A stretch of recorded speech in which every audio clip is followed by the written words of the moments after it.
तरीके से इस पार्क की जमीन को जो कब्जाने का काम किया है और कोर्ट को भी गुमराह करने का काम किया है, जिसकी वजह से और जिसमें प्रशासन की बहुत बड़ी लापरवाही रही, जिसकी वजह से यहाँ के स्थानीय लोगों को ये केस हारना पड़ा।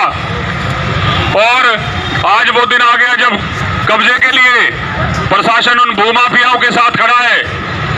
लेकिन इस शहर में जो इन भूमाफियाओं ने गुंडागर्दी करके पहले भूदत्त कॉलोनी का कम्युनिटी सेंटर कब्जाया, उसके बाद अंबेडकर चौक पर मटिया महल की जमीन कब्जाई और उसके बाद बनियावाड़ा कुमारवाड़ा में सावरिया का बाग कब्जाया और उसके बाद अब सिटी पार्क का और दशहरा ग्राउंड का नंबर लगा दिया है।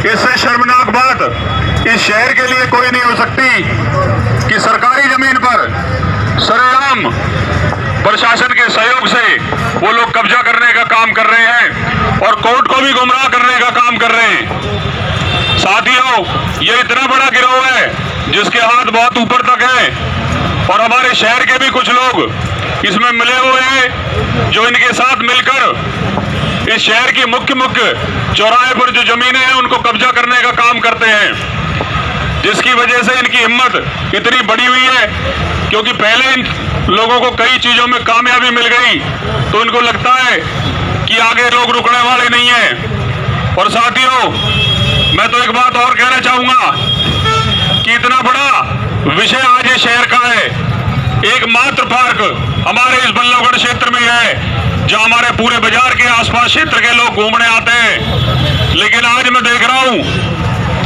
कि पार्क में एक बहुत छोटी संख्या में लोग आए हैं। साथियों, कब तक हम लोग घरों के अंदर बैठे रहेंगे? कब तक इन अत्याचारों को सहन करते रहेंगे? और अगर यही हालात रहे तो ये लोग हम लोगों को घरों से बाहर करने का काम करेंगे और लोग देखते रहेंगे। हम लोगों को घर से बाहर निकलना पड़ेगा।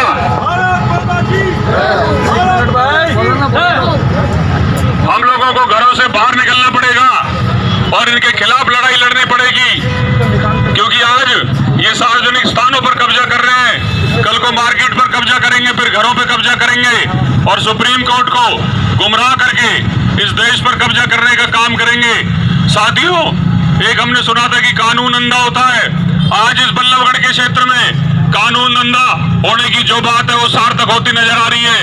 और हम सबके सामने हर व्यक्ति जानता है कि यहाँ जोड़ होता था, हर व्यक्ति जानता है यहाँ पे जोड़ था, तालाब था और किसी कानून में ये नहीं लिखा कि जोड़ की जो जमीन है उसको इस तरीके से कब्जाया जा सकता है। साथियों, मटिया महल की जमीन आप लोगों के सामने, जिसका कीला नंबर खसरा नंबर बदल दिया गया, अगर आज मौके पर जाके देखोगे बड़ी बड़ी बिल्डिंगें हैं और वो जो खसरा और कीला नंबर मटिया महल का था वो आज ढूंढे से नहीं मिलता।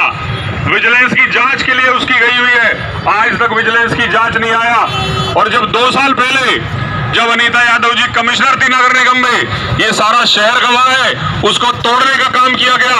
उस दिन वो गलत क्यों थी, वो जो तोड़फोड़ हुई और आज वो सही कैसे हो गई कि उस पर बिल्डिंग बन गई? एक तो अधिकारी कहते हैं उस पर बोर्ड लगाए गए थे कि ये सरकारी जमीन है और जब वो सरकारी जमीन थी तो वो प्राइवेट कैसे हो गई? ये इतने बड़ा जो भूमाफियाओं का खेल इस शहर में चल रहा है साथियों, इसे समझना एक आम आदमी के बस की बात नहीं है। और मैं आपको फिर कह रहा हूं कि ये राजनीतिक संरक्षण से ही काम हो रहा है, बिना राजनीतिक संरक्षण के कोई काम नहीं होता। मैं देख रहा था अभी 10 दिन पहले यहाँ पर बड़े बड़े नेता आए थे, बड़े बड़े भाषण दिए जा रहे थे कि उनकी लाश के ऊपर से लोग प्रशासन गुजरेगा, जब तक वो जिंदे हैं जब तक इस पे कब्जा नहीं होगा। मैं कह रहा हूं आज कहां गए? आज कौन सी नानी के गए वो सब लोग? आज क्यों नहीं सब लोगों के सामने आए? और आज अगर इस शहर में इस पार्क में कब्जा हो गया इन भूमाफियाओं का तो इससे बड़ी शर्म की बात इस शहर के लिए कुछ नहीं हो सकती, डूब मरने की बात है। और जब तक हम सब लोग यहाँ बैठे, एक ईंट भी यहाँ से नहीं हटेगी, किसी को कब्जा नहीं लेने देंगे और चाहे हमारी जान चली जाए हम यहाँ से नहीं हटाएंगे। भारत माता की जय। संघर्ष